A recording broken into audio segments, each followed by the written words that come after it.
Good afternoon. Please take your seats, any latecomers. Welcome back to the Technology Leaders Summit, and specifically the Cloud Breakout Session. We've just heard that some 70% of the respondents from the Tech Index see cloud as a top growth opportunity, and I think the near full room is testament to that as well. So I'm hoping we can have a good and in-depth discussion, and do please feel free to get involved as well. We should be talking amongst ourselves, but we'll look for input from the audience too. Our challenge today is to talk about the issues, but try and advance the debate with the motif of the growth opportunities that cloud may represent. So with that in mind, I should say first, hello, I'm Mark O'Connor from DLA Piper in London. I'm a technology lawyer. I suppose a cloud enthusiast, and sometime I guess I could describe it as critical friend to the G-Cloud program in the public sector in the UK. I'm delighted to be joined by a distinguished panel, and let me just spend a moment to introduce them properly to you, starting from the furthest away, Dr. Dirk Schindler, who is the MD of NetApp Germany, head of legal and field operations and deal management. So he's a lawyer and been in that position since 2005, Dirk, right? And you, since 2009, you've managed NetApp Germany, and you're responsible for field operations, legal, deal management across the entire EMEA region. So I think what Dirk brings to the debate here is both the supplier perspective and a legal perspective as well. So thank you for joining us. Second in, Derek Kay. Hi, Derek. Thank you very much for joining us. IT advisor from KPMG. Derek's a director in the CIO advisory practice at KPMG. And you say in your notes here nearly 30 years of experience in computing technologies and IT service delivery. And I'm delighted and slightly intrigued that your biog says that you're a pragmatist when it comes to cloud rather than an evangelist. Absolutely. So I think that'll come across in our discussion a little later. So that, Derek, thank you, bringing the sort of strategic perspective to the debate here. Next along, Paul. Paul Doughty is the Chief Technology Architect within Accenture. He's New York-based. He's responsible for Accenture's technology practice and looking at emerging high-growth areas, looking at cloud, of course, computing, mobility, digital services, and so on. And Paul's background, if I'm right, Paul, is in ITO, BPO, strategic consulting, but from a technical perspective, correct. And I'm also intrigued to see that in your spare time you managed to co-chair the advisory board of the New York-based Academy of Information Technology, which aims to get high schools to increase IT career opportunities. So you have a particular perspective there too, Paul. And then finally, Phil Wainwright, sitting right beside me, is the Vice President of EuroCloud. Now, some of you will know Phil already from his long-running software as a service blog on ZDNet. Phil, you're currently VP of EuroCloud, and in that role, you contribute to emerging policy and the debate essentially on cloud. So Phil completes our lineup and brings the commercial model sort of perspective to the cloud picture. Okay, we're going to aim to explore a number of themes in this next 45 minutes or so. I'll be posing questions to our panel, and I think we're trying to, one, bust some myths if we can. There's an awful lot of myth and uncertainty around cloud. I'd also like to sort of take the pulse of the cloud market in 2012. Where is it? Who's doing well? Where's it going? And examine the growth opportunities, and try and, if we can, examine some of the blockers to those opportunities and that growth, and whether they're real or imagined. So let's tune in. We've just had a very nice lunch. Let's tune our heads into this whole cloud debate. Pick your headline. I saw a week or so ago that the financial services sector is launching in a big way into cloud, or is it? BBVA put out a press release that they're moving 110,000 people to the cloud, 110,000 employees onto Google. At the same time, we've seen over the last couple of years in the UK government, in a time of austerity, seeking through cloud and green IT to save some 3.2 billion, or you pick your number depending on the headline. We saw Nelly Kroes earlier announcing the establishment of the European Cloud Partnership.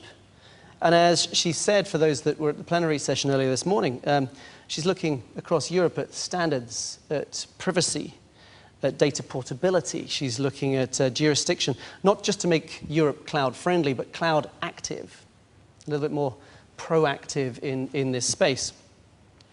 We saw in the UK, and certainly from my experience working with G-Cloud, and it's quite apposite because it's so current that pretty much now the UK government have announced their new framework, and there were some 640 expressions of interest in joining the cloud framework in the UK. And it essentially was creaking under the strain of dealing with those responses. I saw a quote from Mark O'Neill from the Government Digital Service saying, "The billions we spend on IT is fundamentally changing because too much goes on systems that are unacceptable. Cloud can disaggregate systems and do things differently and dramatically cheaper." So there we are. It's a panacea. It can cure all ills. And yet, in just thinking about what I might say in my opening remarks for this session, I took a look online yesterday, and yesterday's headline, Information Week, said, "Cloud computing is still a leap of faith." So, where do we go with that? We've got a real confusing picture. We've got the tech index just now saying that actually security benefits are a driver for the adoption of cloud. So let's kick off. Let's peel back the hype a little bit. And Phil, if I can come to you first. We're beyond sort of definitions of cloud. I think the audience and everyone is done with that. We're into the detail. But are we talking at cross purposes when we say cloud? Well, I think there's a lot of talk going on, and people are coming at cloud from many different directions. So yes, inevitably there are probably going to be conflicts and misunderstandings.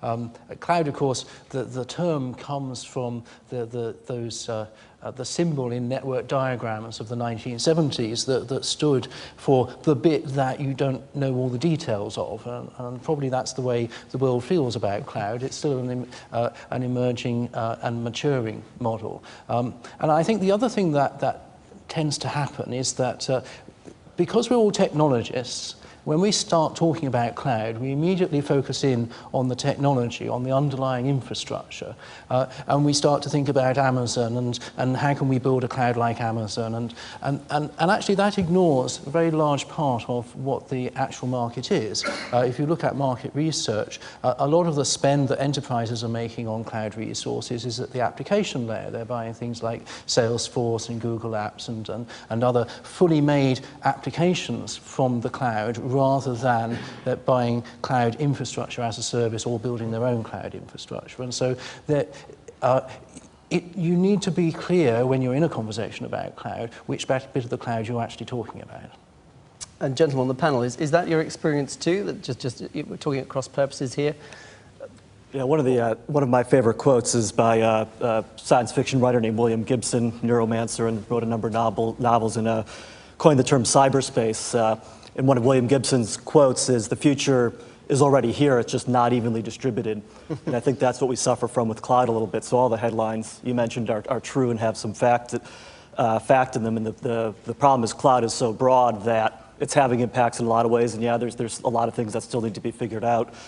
But I measure it based on what we see our clients doing. That's what my focus is, building the services and the practice that helps our clients deal with cloud computing.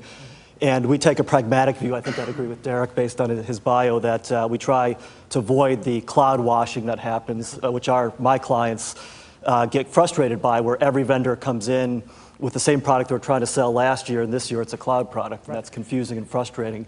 So we try to take a pragmatic view and look at where is cloud different, where does it really add value. And I would say that we've done somewhere on the order of 1,700 projects that we'd say are real cloud projects for big companies. 42 of the Fortune 100 I'd count among those projects that we're doing. So big companies using cloud in real ways to generate real business value, but it can't do everything. It's not the panacea, and you have to look at where does it give you where is cloud a tool that can give you distinct advantage to do something new for your business. And it could be at the application layer, as Phil was just saying, looking at things like Salesforce.com or NetSuite or SAP Business by Design, where we're increasingly seeing the shift to the software as a service model being the predominant model, as evidenced by SAP buying SuccessFactors, Oracle buying right now, and some of the bigger moves we've seen. and then moving down into other layers of the infrastructure as well. So it's certainly not a panacea. I would make the argument that for the next 10, 20, 30 years, we're going to have a significant amount of on-premise legacy technology. That's going to be the best way to solve a lot of problems, but cloud will increasingly be a good tool of choice to solve a lot of problems for companies. And we should probably a little later get into that legacy versus current and new tech interoperability issue. But just while we're still on the commercial model, perhaps Derek and Dirk, coming across to you, let's break it down. It's a different commercial model. What are the characteristics of the commercial model that truly make cloud the opportunity? Derek? I think for me it's actually fairly simple, and you can pare it down to its basics as well. I mean, cloud for me is about you pay for what you use, but you only pay for what you use. I've seen a few commercial models, which again cloud-washed models, which are actually financial ratchet mechanisms where you can flexibly increase your workload and keep paying, and as soon as your workload drops off, you then plateau at the last level you play. That's not cloud to me. That's something that's had the cloud badge sort of hastily sprayed on it. But I think echoing earlier points, the critical thing is I think we're at the point now where we're past the analysis stage. You could keep thinking about cloud and looking at cloud and reading about cloud and getting worried about it or excited about it, all in equal measure, depending whose headline you pick up from day to day. The time has come now, I think, for people to actually roll their sleeves up and get stuck in and actually start doing something. And even if that's a small pilot or a simple prototype or a case study or some kind of proof of concept, it's very, very easy. One of the great beauties of cloud is it really lends itself very easily to actually doing something with it straight away now. And similar analogy, if we were sitting back now thinking about this new thing called a PC, and we saw there's some really good things about it, but we're a bit worried because it didn't appear to be entirely secure. You could still say that now. If you're waiting for the PC to be 100% secure, you're going to be waiting for a very long time. Yeah. That's not to say you ignore the risks, but you think about what they are, you mitigate them where you can, and you accept them where you can't. And you deploy it and get the value out of it. And I think that's the stage we need to be at with cloud now. So a strong call to action to sort of just do it there, essentially. And from the supplier perspective, Dirk, then that must be music to your ears, right? But from your perspective, you're looking at the characteristics that Derek was just talking about there, paying for what you use. Now, how do you construct your business model? Because it can't just get cheaper, and you can't then maintain the expected profit margin you're expecting to see. Yeah, right point. And I would like to start with a quote that I heard earlier on the social media session, which was actually listen to your customer, right? Right. Look where your customer is and then try to go there. And I think one thing we try to do is to understand, what cloud offering are we talking about? Are we talking to a cloud provider? That's a different story than talking to a customer that is trying to build an internal cloud. And in the end, talking to someone who is maybe starting a move into something that is a cloud but needs to do something today. Mm-hmm. So how can we address customers in the business model they are trying to support today and help them into the future, into the cloud? And the other aspect I think is that is noticeable for us is who are we talking to at the customer base? What used to be more the data center management, procurement, of course. Well, in the end, that still is, of course, an important contact for us. But mostly, we start to talk to CIOs, CTOs today, because it's again, it is still about technology, but it is very often about process integration, process optimization, because once you get into resolving the CapEx issue, maybe by flexibility in terms of financial models, the OpEx issue still remains, like the cost of operations and how can I win in 2-3 years time from now. So we get used to much more than in the past to talk to CX levels, basically, in terms of making procurement decisions that yesterday were straightforward data center or technical decisions. So that's very noticeable. Sorry, so you're at the procurement level dialogue, but it comes back to your point, Paul, in terms of there is still a legacy IT estate there, right? So something needs to be done to bolt the new stuff onto the existing stuff. Right. One other point I'd make just on commercial models is we talk, there's a tendency to talk a lot about CapEx to OpEx and shifting CapEx models to OpEx. We have a number of clients that we work with that have the opposite objective. They want to optimize around CapEx, and whether you want to optimize around CapEx or OpEx is kind of an economic decision for a company. So, but the point is you can use cloud to do either. So it's a matter of how you construct the cloud solution. But I think always talking about CapEx to OpEx doesn't work for some companies given what their financial objectives are. But on your point on legacy, it's a big problem that we see a lot of companies dealing with. The reality is, over the past year, every year for the past 20 years, we've added more COBOL code to the worldwide COBOL code base than we've retired. COBOL is growing, and legacy systems are growing, and the challenge is and I think why it's more important to have the CIOs and CTOs in the discussion, is that it's about how do you integrate across all this, because a business process cuts across many functions in an organization. The ability to integrate cloud services across legacy systems and such, and legacy data is where you really drive out the business value. Some of the early stage projects we saw emerge were often, it might have been a Salesforce.com project, small on a divisional basis to the head of sales in a certain country or something like that. And we're seeing a lot more kind of mature governance models in organizations around cloud and how cloud solutions can be procured to make sure all the right voices are at the table when they buy and integrate cloud solutions, to make sure you can get the whole value out of it. There's one customer we're working with right now that has a particular SaaS application, I won't name which one. They're running 80 instances of it globally. It looks very much like legacy on-premise technologies, 80 different instances of a software as a service application that they now need to get some common governance around and integrate, which is not unlike a legacy challenge that a lot of companies face.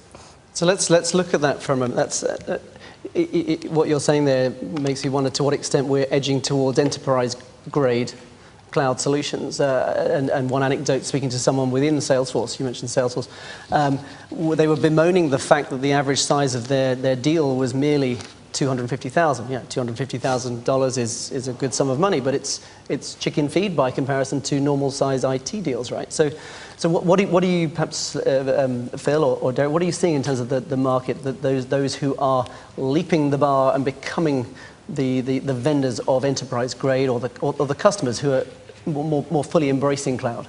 Well, I think it's more than just the price tag which defines something as enterprise grade. And one of the things that Salesforce and other software as a service platforms does is it changes the way that the IT gets adopted. I mean, there are a number of factors that make a Salesforce deal smaller. One is that you've got this spread of customer base. It's not targeted at a specific slice of the enterprise market. It's from top to bottom, from really big companies down to the smallest.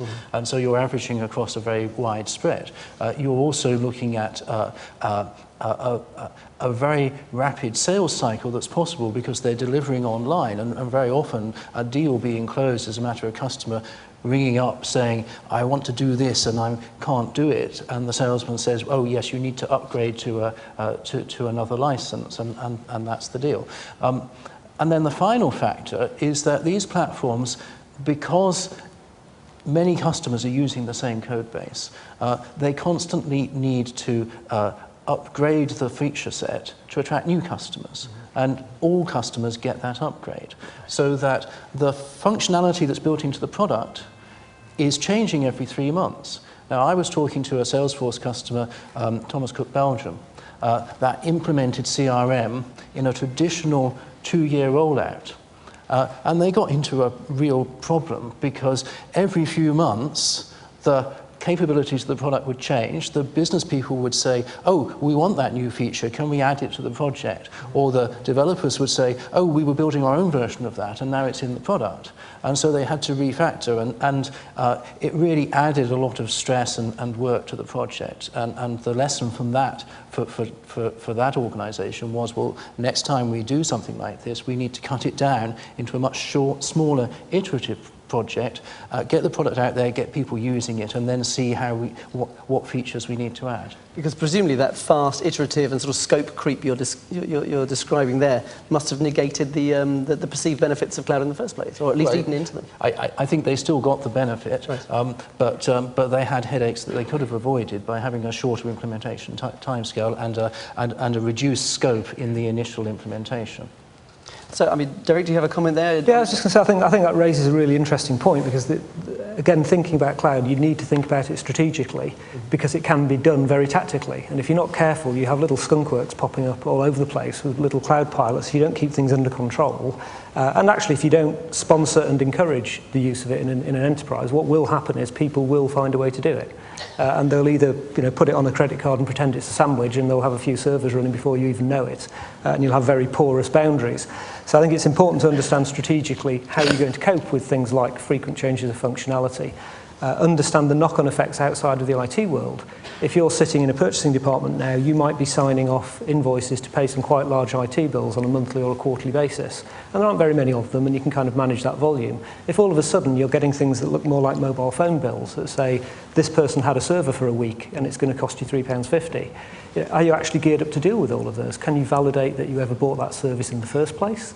Can you actually tell that the organisation that's billing you is a valid organisation to be doing that? There are all kinds of knock-on effects of cloud. There are effects in the end-user community, again, a lot to do with data and information and how that might be contained and controlled or released and escaped, but also to do in some of the non-IT functions. And I think as IT professionals, we tend to focus in a kind of blinkered manner on the consequences inside the IT domain, but nowadays the IT domain is the business domain. So would it be right to sort of play that back to you as we need to think about, as you say, the knock-on sort of hidden business process costs if we're going to derive the true commercial value, the costs true and value benefits. proposition? Yeah, I mean, let's not be too negative about this thing. There are benefits as well, and it's easy to get into doom and gloom mode. But I've now got a new mental image of cloud as a sandwich, and I'm just thinking, whilst I think of that, I think of the risk and issues of people procuring under the radar. Let's move us on to the specific instance of more regulated industries, because clearly that aspect must get heightened, must be more of a worry if you're in a regulated industry. Now, I mentioned BBVA as an example of the financial services sector embracing cloud. But if you look at that story, it's Google. It's communications technology. It's not the central banking platform, right? So can cloud be a solution for highly regulated industries? And I wonder what your thoughts are. And if so, how could it be? Dirk, you want to start? I definitely think so. And again, it's probably looking as close as possible to the matter. So I had a chat with a guy running a company doing digital data for HR, digital HR files, and officially on the round table, the question immediately was, how do you secure data? How do you guarantee blah blah blah? And as soon as it got offline, he basically said that actually is my biggest selling argument, because in many companies that do what they do, their products, manufacturing, whatever, running HR data is just something that needs to be done. And in an heterogeneous IT environment, it gets difficult. Data protection processes and all these things. So if you actually talk to someone that has built a business on getting that right, it might even be the safest place to go with your data and with the right certification. Then you might look at keeping it in a country, maybe specifically in high regulated markets like Germany is sticking out, for example, with very high data protection standards. But still, actually going into a outsourcing model, if you want to call it cloud, it might even be a quick step into a much better present, almost, if you will, rather than staying too shy. So that's one example I think where it can work really well. Other examples might be a bit more difficult, where we might see more what you might call hybrid clouds for specialized industries. For example, a cloud for financial institutions, where certain banks, use collectively something created for them. So I think it can go either way. You need to look closely, but it can be actually a winner even doing that. Which comes back to that sort of central point, which is in a sense turned on its head by the tech index results, that actually security is a driver rather than an inhibitor for cloud. But it strikes me that still, whether it's public sector, financial services, pharmaceuticals, it's almost that the extra regulatory hurdle is almost an excuse for not having to face up to cloud. And maybe virtualization is as far as we can go, but we don't want to go the whole hog. From what I've seen, my view on this is that we put it all in one box and talk about regulatory and privacy and security issues, whereas in reality, any given company in any given industry has some very specific things that they're trying to deal with. It might be PCI compliance. Right. If you're a credit card processor, if you're a health company in the U.S., it might be the HIPAA, Health Insurance Portability Act. If it might be a PII, personally identifiable information, depending on the nature of industry. And what we've found is there's some problems that are very tough to solve in working purely public cloud environments right now. But there are also problems that can be solved very creatively with the right combination of keeping some data behind the right firewalls, with using the right amount of encryption at rest and encryption in the cloud environments that you're working with. And companies are doing real things, and there are companies in regulated industries that are moving processes that might surprise people into environments, but in a very safe, secure, protected manner by looking at, for their particular set of regulations, their particular set of concerns and risks, how do they deal with them in a very well-structured manner. And then it becomes a function of price. The Salesforce HIPAA terms are a slightly different set of terms. Presumably it affects the price. And I was going to ask you from the US perspective, we've seen apps.gov established and working for the public sector in the US. So clearly the public sector regulatory hurdles are surmountable. Do you have a view on how that's working out there? I think the adoption is building. I think the challenge is as much a governance issue, I think, as a technology issue. The federal government in the U.S. has had this cloud-first policy looking to build particularly new applications in the cloud environments.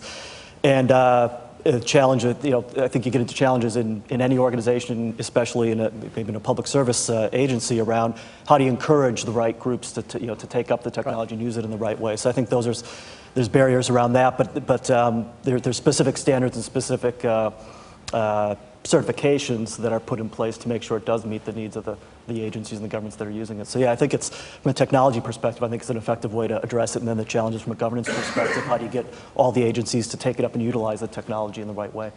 Right, and I wonder what colleagues think about that. Let's look at the public sector as a specific sector. And the point Paul made there around specific standards and certification. Is cloud the solution for public sector? Is it the way in which we can deal with getting more for less in this environment?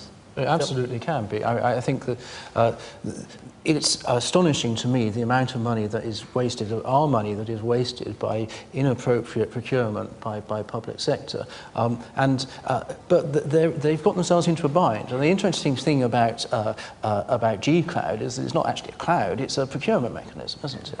And the reason it's required is because buying a cloud service, you walk up with your credit card, you sign online on the portal, and you start using it straight away. But in the public sector, first of all, you have to issue an RFP to at least 3 suppliers, wait for them all to send back a quote to a proposal to you, and go through all these machinations, which are the exact opposite of walk-up on-demand provision.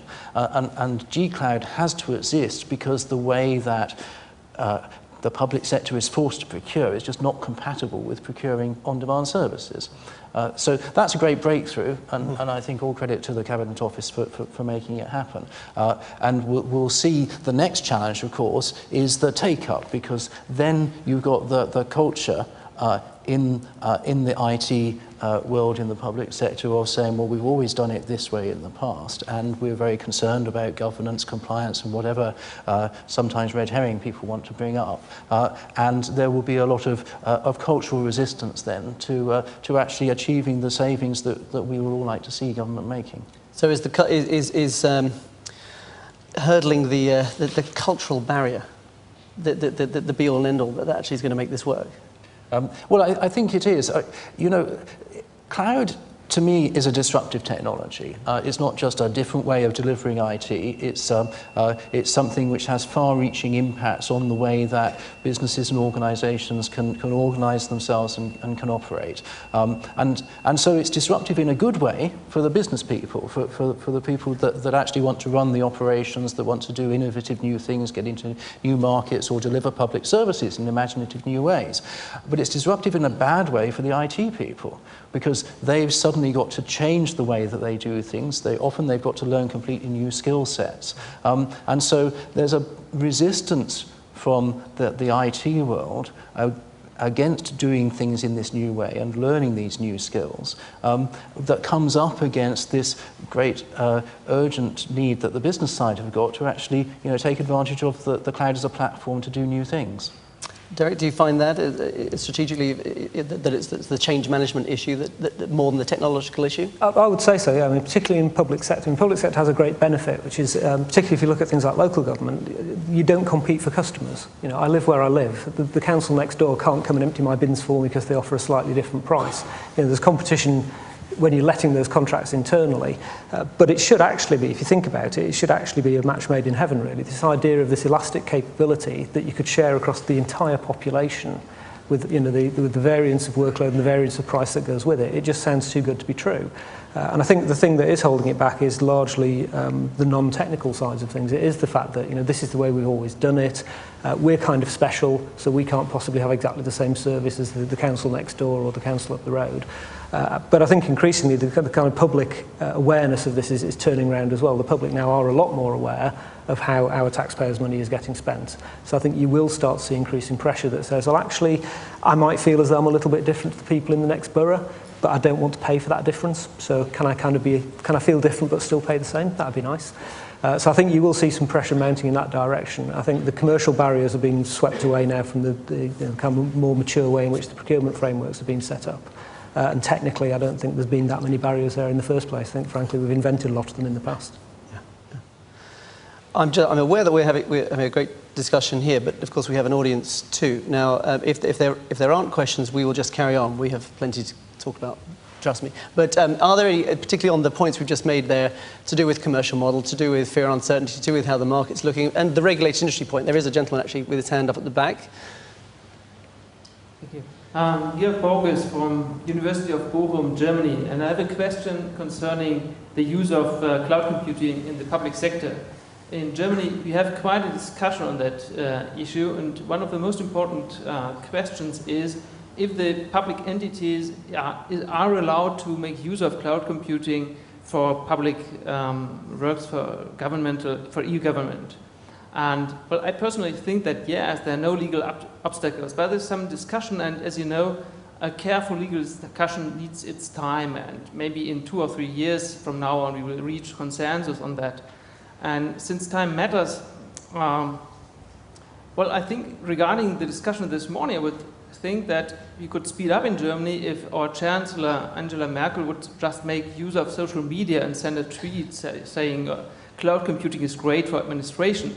But if she doesn't, and that's my question to the panel, would you have an idea how we could speed up convincing administrative authorities, which in Germany is effectuated 90% by local authorities, that they are entitled to use cloud computing and that it's useful for their governmental interests to change their models and to go in the cloud. Thank you. Thank you. So let's turn that to the panel. How do we speed this up?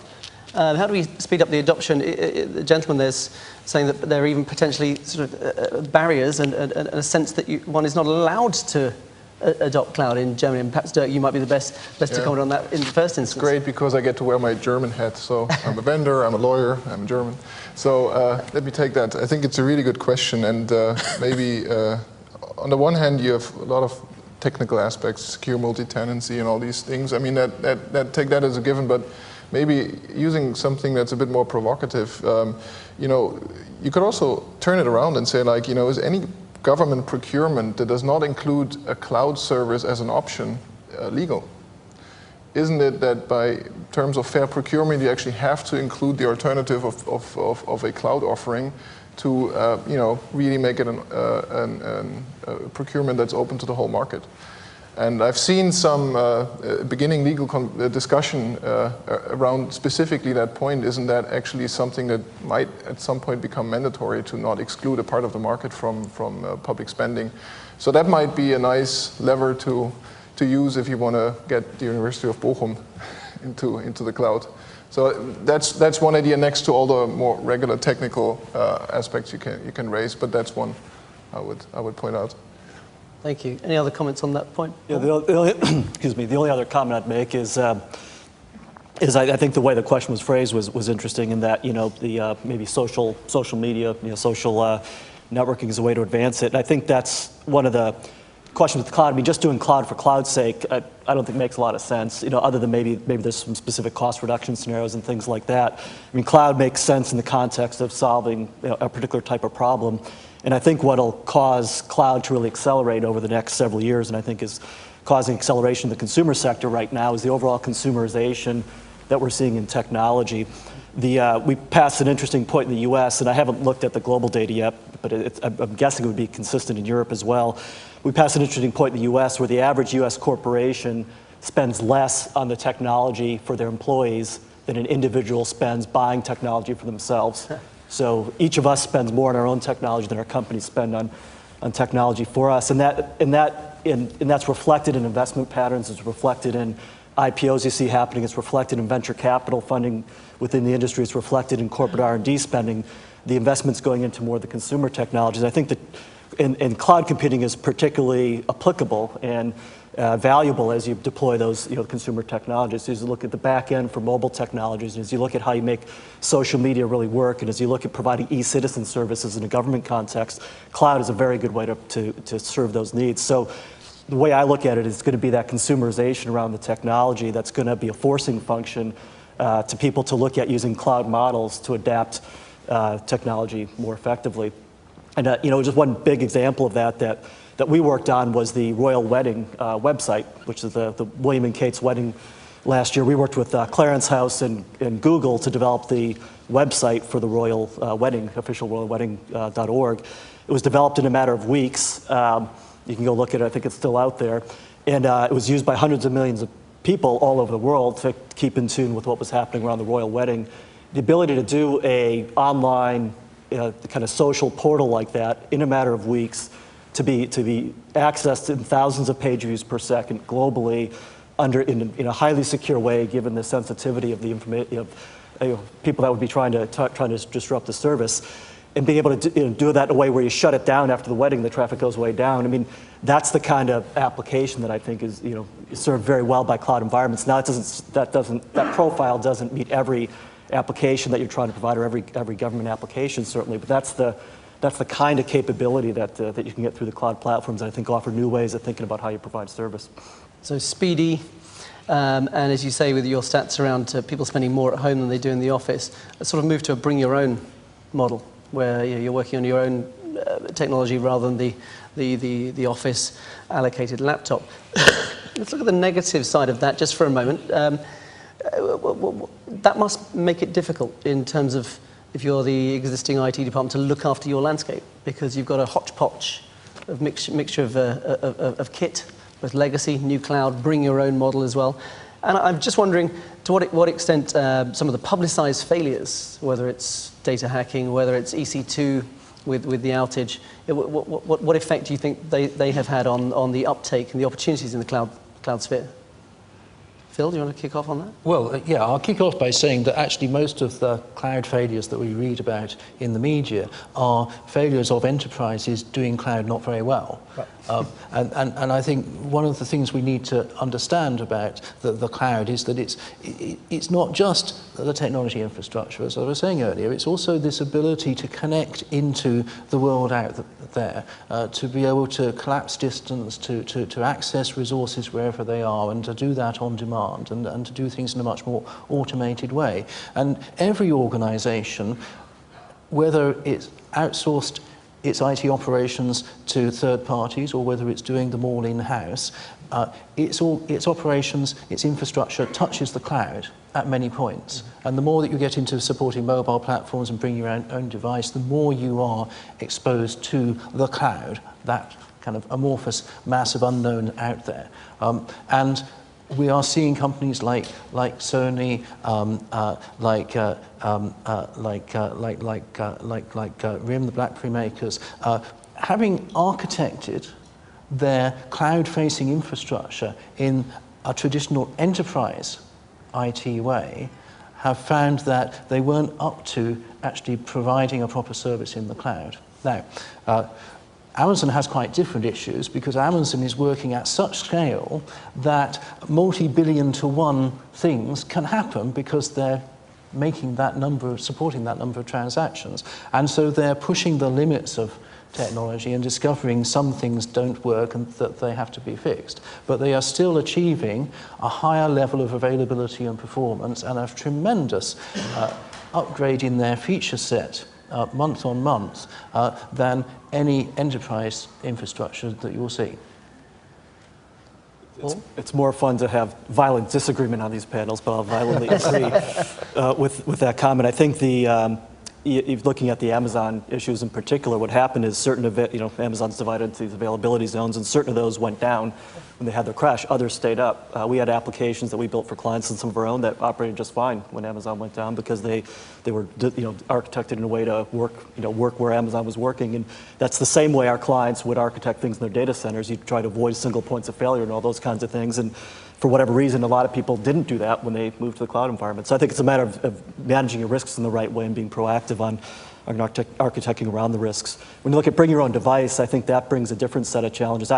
Looking at it from our perspective as our organization with 250,000 people, the idea of giving anybody a device where they can access any of our applications and data without our control is something we wouldn't do. But the idea of providing more choice in devices with virtualized desktops where we can provide control and lockdown around access to our email exchange environments and applications, we'll do that. So we'll provide more choice, but in a carefully controlled manner so that we know what applications, what data people are carrying on those devices that give them more choice. So I think, again, it's a matter about not just moving wholeheartedly to the new world, but architecting it carefully to meet the level of risk you're willing to take on. Right, so coming very loudly from both of you is these problems aren't necessarily new, and in fact not necessarily problems that need to be faced at all if sensible thinking is done in advance. So perhaps that takes us on to consideration of expected market growth and or blockers to growth. Let's think about the opportunities for growth very much in the context of this event. You can pick your stats at random, and I found some from Market and Markets that say the global forecast between 2010 and 2015 is the global cloud computing market is expected to grow from 37.8 billion to 121 billion in 2015 at a compound rate of 26.2%, which is astonishing numbers, meaningless statistics, depending on your perspective. But what do we think as a panel actually are the key blockers to those numbers actually being realised? Is it cultural change? Is it Neelie Kroes and needing to homogenise European law? Is it other things? Derek, do you want to kick off on that? I think the key blockers, one will be people actually bringing the right products to market that actually do meet some of the shortfalls of current products. People are quite wary of some cloud products. They're wary about being locked in to certain vendors or being locked into certain architectures. I think the IT industry as a whole has to do a lot more work to actually make people feel a bit more comfortable about that. And I think the other key point is around the fact that people have to accept that IT is inevitably getting ever more chaotic. It has been ever since it first started as an industry. We've now got many more types of device at the front end. We've got many more types of service at the back end. I totally agree with Paul's point earlier. The so-called legacy systems will be around for a very long time to come and may never go away. But I think cloud will increasingly take a larger slice of the pie in its many different forms. And some of that will be private, and some of it will be public, and some of it will be hybrid. But what it really means is the whole IT infrastructure just gets increasingly more and more chaotic as time goes on, which brings lots of challenges for the IT industry, but it also brings lots of opportunity. So I think hitting any kind of forecast number, the ultimate arbiter of that will be what do you count towards that number, which can always be tweaked and nudged accordingly. Is there going to be an insatiable drive for more and more IT in the world? Yes, there is. There's probably more compute power in my car now than there is in my PC, because my PC is more than 3 years old. So I think that's the way the world is going, and it's going to carry on in that direction. We're going to see a bigger proliferation of smaller devices as time goes on, and it's just going to add to the overall growth. And so are we right that this sort of chaotic mixed landscape you're describing is what we saw played out in the tech index in terms of one of the key fears seems to be technology lock-in? Because just the inertia in terms of moving to a new technology, the effort literally to make it plug in. So it isn't plug and play, it's plug and pray. You can't just lift and shift and move and grab those expected savings. Is that where we are? Yeah, I think one good indicator is if you look at the rate of virtualization on a server level, and I think the most recent numbers I know is we are somewhere 50%, and I guess what's slowing that, I wouldn't say down, but what's the development there is that the business critical applications are the one that are last in line, but that's kind of the first step to do to really get cloud ready. So I think we're just looking at people getting ready, and that just takes a bit of time. The other aspect that I would like to raise is maybe looking at the food chain, I would almost call it, so the chain to market. So if you think about a big swing to the cloud, what does that mean for not only suppliers but also the partner landscape in between? So I recently looked at numbers that showed that classic reselling partners, VARs, expect a drop in resale and their growth being in managed services, integration services, things like that. So it's basically, we're looking also at a shift of business models in the partner landscape, I think, which also might, I wouldn't call it be a blocking point, but could be something that is just, takes time to adapt basically to as the market changes. That's maybe one other observation. And is it time? Is it just taking time to adapt so people know what the market norm is? If you're somewhere in that stack between OEM and ultimate reseller and vendor, you've got a back-to-back situation between maybe the Amazons at one end offering an as-is, where-is, and maybe your ultimate customer, who might be a pharmaceutical organization, insisting on their traditional outsourcing terms. And how do you reconcile those different sets of terms? You want to? You're going to jump in. So I was going to say that I think that we're in a maturing model at the moment. I mean, that 25% a year is high and will be achieved, but it's from a low base. We're looking at about 4% of total IT spend, I think, currently on cloud. So there's a long way to go before it becomes even 50%. Now, in the process of that happening, there's a lot of work that still has to be done on things like governance, on how do you get different cloud services working together, and out of that, I think, will come a new type of intermediary or broker that is helping enterprises manage these different cloud services, making sure that they're meeting delivery targets and performance targets and value for money targets and so on. And that's going to take a long time to evolve. And in the meantime, there are going to be organizations perhaps that don't adapt fast enough who will fall by the wayside, and that's another natural consequence of technology evolution. I think there is a barrier that I see, just given the early stage right in formation of the industry and some of the companies. And there's we talked a lot about security and privacy and those types of issues. The other issue that's out there is the commercial agreements and how commercial obligations, commercial risk is divided up in cloud agreements. And it took us a long time as the infrastructure outsourcing and application outsourcing markets evolved for everybody to get comfortable understandings around how risk is allocated and shifts around in that industry. And cloud changes that a little bit, and there's a lot of debate now around what's the role of a data controller, a data processor, and some of the terms we're familiar with, and what responsibilities is a cloud provider going to take on, let's say a cloud infrastructure provider, going to take on compared to what an infrastructure outsource or hosting provider may have taken on. And there's a lot of gray areas around that. There's a lot of uncertainty among our clients about how they should position from that. There's a lot of conservativeness from the cloud vendors around how are they willing to step up into some of the commercial back-to-back types of agreements that made the infrastructure outsourcing and hosting businesses work the way they work. And I think that'll slow down the move to the space, because if the enterprises can't get comfortable with all the commercial risks and flow downs and indemnification and everything else that goes along with that, it's going to prevent movement of some of the larger, more core applications.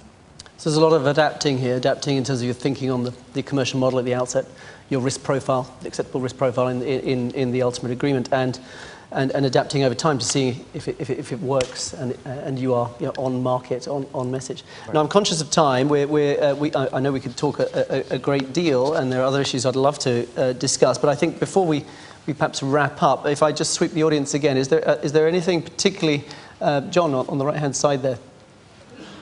Yeah, hi, John Bullard from a company called Identrust. I'd be interested in the panel's thoughts, having mentioned the context of intermediary and broker, the extent to which one can reuse existing credentials that a treasurer, for example, might use in other applications, for that identity and access management credential to be used in the cloud environment. So the idea being that the holder of that credential could potentially access multiple different clouds and so on. So one's looking at splitting away the application from the underlying identity and access model, if you will. And I'd be interested in the comments of the panel on this. If I understood the question, I think the idea of using identity and access management and federated identity types of solutions to have single authority and authentication schemes across cloud and non-cloud environments. Yeah, that's what our clients want to implement. That's what we're implementing, for ourselves as well. And the products are at different stages of maturity in terms of how they facilitate, allow you to provide the end-to-end complete solution that you want for those types of solutions. So I think that's definitely the goal. I think the technologies are moving nicely in that direction. There's some new providers out there that are providing some newer technologies, which is where you might be coming from. But I think that'll be where we move to. Any other comments on that particular point? Interesting footnote, actually, that one of the key technologies, or one of the key standards in that is something called SAML, which was a standard that was first initiated by members of the first wave of delivery software as a service, the application service providers, and people in that industry realized that they would need to have standards to make these things happen. And it took something like 6 to 8 years for that standard to come together. And in the meantime, most of the ASPs that thought we need this had failed, had gone out of business. So these things take a long time to develop. But I think the concept of separating identity and access from the individual applications is a key one. Aligned with speed to make it happen in a critical window. I think we've got time just for one more question, and there is a hand right in the middle, just behind Stefan there. Thank you. Boyana Bellamy from Accenture. Great panel, and not just Paul from Accenture, but everybody else. So here's my question. Obviously here, this panel, we have got private sector. So what is the role of government in facilitating cloud, and not just by being brave to use it for their own services, but really enabling it, not from regulatory point of view, but from access point of view. One of the biggest issues we have got, and I agree with the panel, we've moved on, right? We're seeing things solving, solutions are coming, but one thing that hasn't been solved at all, and people don't like to talk about, is the government access to data on the cloud. And it can undermine the adoption of the cloud, it can undermine each of the companies sitting there, and others as well. And shouldn't we be asking government to solve this or give us some direction? What is the role? Who wants to? Yeah, I think there's two key roles here. I mean, one is to strike the balance between openness and transparency and protecting those things which need to be protected and kept confidential, whether that's personal information or certain commercial information. But I think the other thing that's going to be a challenge is because cloud is effectively geographically independent in terms of where people can be providing it from, there's going to need to be some kind of agreement between different governments so that each country is actually handling things in a fairly equitable way. That doesn't mean they'll all handle things identically. I think there's a second role of government, which again people tend not to talk about, and that's actually more to do with the much longer term future and thinking about it parochially from an individual country point of view, and that's to do with training. Are we potentially going to need a much bigger army of people who are capable of working in a cloud environment? And that will either be effectively at the back end, the people who are actually helping to manage and run these huge cloud estates, or increasingly, I think, a different kind of informational professional who's actually fairly technology agnostic and possibly even technically ignorant and quite deliberately in a number of areas, but who knows how to make it work. The kind of people who are coming through now, referred to as the kind of Web 2.0 generation, people who can mash up huge amounts of data in imaginative ways, grab bits of tooling from all over the place, often from various parts of the cloud, and make things happen and do exciting things with data and with information without actually knowing about such Neolithic things like COBOL, which I was brought up on as well. But that's a very different kind of skill set, and I think it requires a very different kind of approach to training and to education, which again I think is another role that government has a huge part to play in, which again often doesn't get talked about very much. So government role in education combined with government role in removing barriers, perhaps. I think with one eye on time, I think I need to draw us to a close, regrettably. Thank you for your involvement and interest, and can I just thank our panel. Just taking a look back at the discussion here, a number of themes have come out for me, such as talking about the business case and the sort of knock-on business process, hidden business case issues that need to be thought about. The issues with regard to plugging into the legacy estate, of course. We've talked a little bit about regulated industry, and I think the sense I get is it's not insurmountable in any sense, and it's both mindset for the procuring company, the customer, but also mindset for the vendors to meet halfway, and meet in the middle. And I like the point about the acceleration, maybe via the consumerization, which is very much on point with the discussion we've had in other breakout sessions here. And of course, I'm not forgetting the cloud as a sandwich. So can I just say thank you very much for being open and candid and joining with the debate. I know there's quite a lot of preparation time from all of you, which I'm very grateful for. And I know we could keep talking for ages, but could I just ask everyone to thank our panel for this session.